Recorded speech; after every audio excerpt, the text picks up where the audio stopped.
Good morning. আশা করি সবাই ভালো আছো। আজ আমি একটা জায়গায় নিয়ে এসেছি। সেখানে আমার শ্বশুরমশাইয়ের স্মরণ সভা পালন করবে। তো জায়গাটার নাম হলো নগর প্রাইমারি স্কুল। নগর প্রাইমারি স্কুল থেকে আমার শ্বশুরমশাইকে স্মরণসভার জন্য শ্বশুরমশাইয়ের স্মরণসভার জন্য একটা আয়োজন করেছিল। তো সেখানে খাওয়া দাওয়ার সব কিছু হয়েছিল, বক্তৃতা, সে বক্তৃতাগুলো সব শুনবো প্রত্যেকের।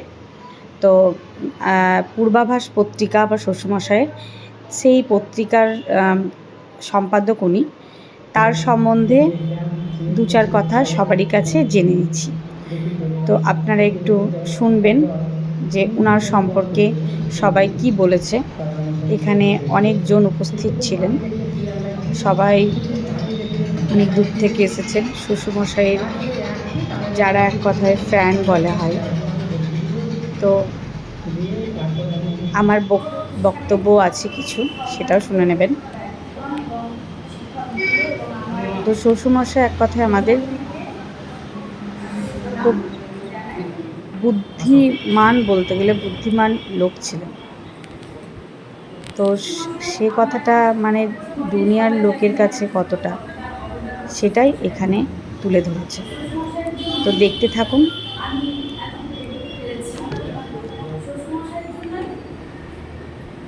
আমি আমার সংসার জীবন করতে পেরেছি শ্বশুরমশাই আর আমার বরের জন্য।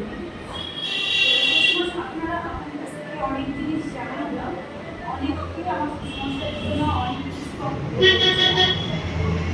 ভালো লাগলো। আমার জানাও হলো অনেক জিনিস, কিন্তু শ্বশুরমশাই সত্যি একজন কুসংস্কার বিরোধী, সেটা আমি প্রমাণ। কারণ আমি একজন হিন্দু ফ্যামিলি থেকে বিলং করি। অনেকেই জানেন না, এখানকার জিজ্ঞেস করলেন যে তোমার মা কি হিন্দু? আমার মা হিন্দু না, আমরা সবাই হিন্দু। তো আমি হিন্দু ফ্যামিলি থেকে বিলং করি। তো আমার শ্বশুরমশাই, আমরা আমাদের দুজনের ক্লাসে গিয়ে আমরা একসঙ্গে দুজনে ক্লাসমেট ছিলাম। তো শ্বশুরমশাই আমাকে খুব তাড়াতাড়ি মেনে নিয়েছেন। আর আপনারা যখন জানেন যে হ্যাঁ শ্বশুরমশাই কিন্তু মুসলিম কিছু বাধ্য না, তো ঠিকই তাই, যে হিন্দু মুসলিম শ্বশুরমশাই মানতো না, মানুষ একটাই ছিল শ্বশুরমশাইয়ের কাছে, কি মানুষ হবে, ধর্ম কি মানুষ। তো ওই ধর্মটা নিয়ে আমিও চলছি। আমিও হিন্দু মুসলিম কিছু মানি, কারণ দুটোকে আমাকে মানতে হয়। যে একটাকে নিয়ে চলা আমার পক্ষে হবে না, সম্ভব না। তো আমাকে দুটোকে নিয়ে চলতে হয় শ্বশুরমশাইয়ের কথা অনুযায়ী।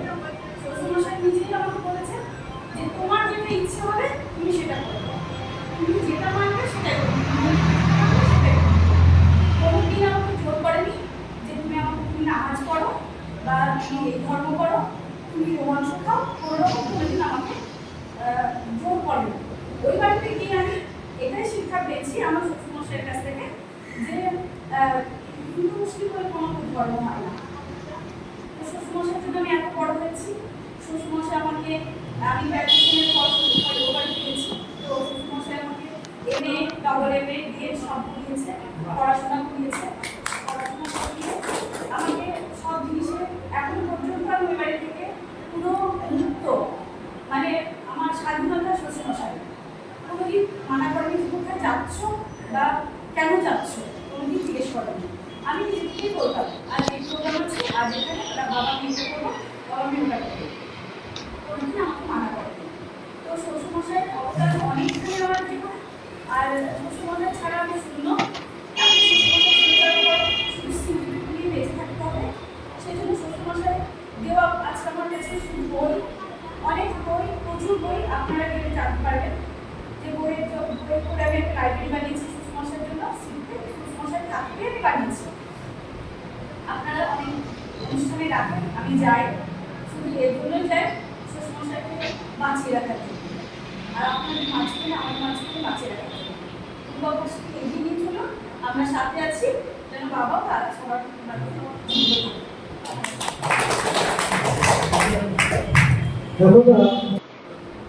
পরিবার ছুটির দিনে থাকবে, এবং এই আড্ডা সম্পর্কে হলো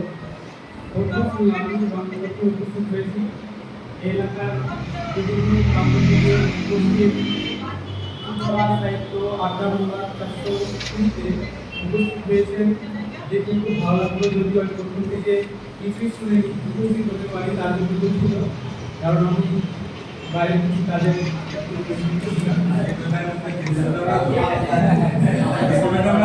আশা করবো পরবর্তীতে এই ধরনের আপনাদের সান্নিধ্য আমার ভালো লাগে। এই জন্যই আসা এবং আমাদের সরকারি আমাকে এখানে তারপর থেকে আমি আপনাদের সান্নিধ্য হচ্ছে ভালো লাগে এবং ছবিতে দেখছি কিন্তু ওরা সম্পর্কে অনেক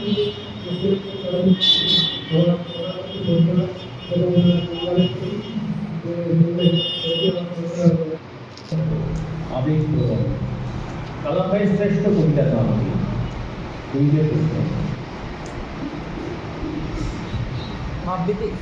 আমি কাল অক্ষরকে ভাষা রটন করে আমরা একটা মানুষের আবেগকে খুঁজে পাই, আর একটা মানুষের জীবনবোধ, একটা মানুষের আদর্শ, একটা মানুষের সহকর্মিতা, আর একটা মানুষ সবসময় সমকর্মে আর একটা জীবনকে যেভাবে চায় সেই জীবনের প্রতিনিধিত্ব মানুষ। তো আজকে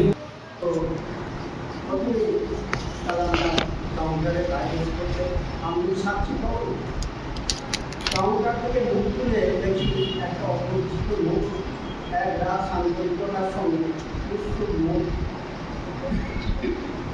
ব্যাংকে সেরকম দিচ্ছিল কালান্দার পর সে আমাকে বলুন নমস্কার, কেন বলুন তো আপনাদের বের করা ছড়াছড়ি পত্রিকাটা করলাম।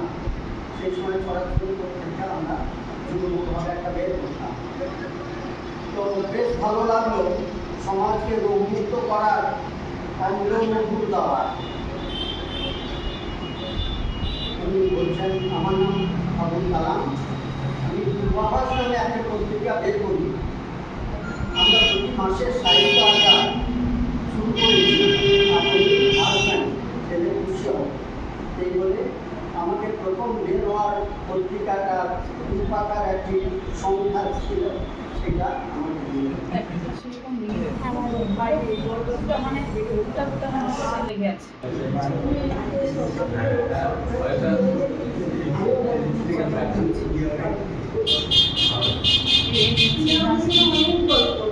খুব ভালো লাগছে। আমি আমার হাত করে নিয়েছিল 14 সালে, তখন থেকে আমি পরিবারের গল্প আছি সবাই কিন্তু তখন একটা সত্যি আড্ডায় হলো এই স্থানে পরিণত হয়, কিন্তু এই কিছুদিন এসে দেখলাম কখন যেন সেটা অনুষ্ঠান হয়ে যাচ্ছে।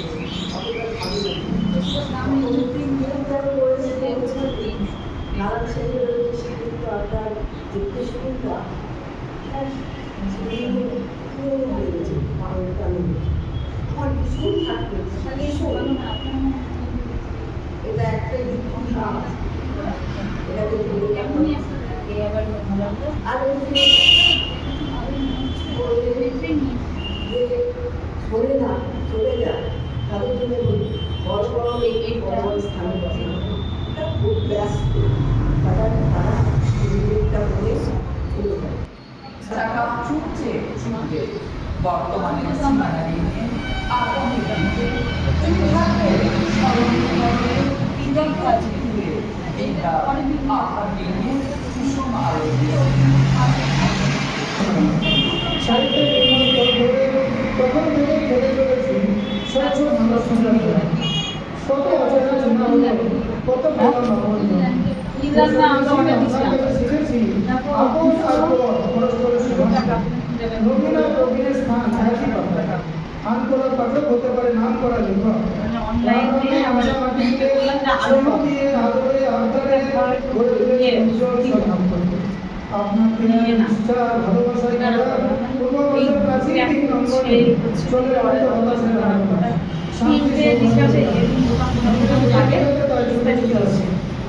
আমি মোবাইলে দেখলাম ওই জামাটা করেছে দিয়ে আমি কালকে দিতে বলছি সেই শাড়ি হ্যাঁ একটা 3 কালারের একটা লং একদম কি সুন্দর দিয়ে আমি ওই জামাটার দেখলাম হ্যাঁ তুমি তো দিয়েছো আমি দিব কেন গো আমি তোষা অনলাইনে করেছিলাম আমি দিয়েছি জন্য বলছি হ্যাঁ অত বড় মামা দিয়েছে বলে না মাটির মতো ফুলের মতন ধন্য ছিল বলে না হাতি ছিল ভর্তি হয়ে জ্ঞান শিক্ষা ও পুঁজি আছে ওদের কোনো চিনতে হাতি পায়ের ভরা মুখখানা এবার ওবার দুবার নদী সব কথা কি বলছে না বল দিয়েছি শুনলেছি বলে মনের কথা জল বিষয়ে আত্মহারা অন্তরতে নেই গেছে অনেক মানুষ সুকর্মী চিরসবুজ হৃদয় নিয়ে চিরতরে বিদায় নিল বিষাদবাসী বাঁধিয়ে নমস্কার।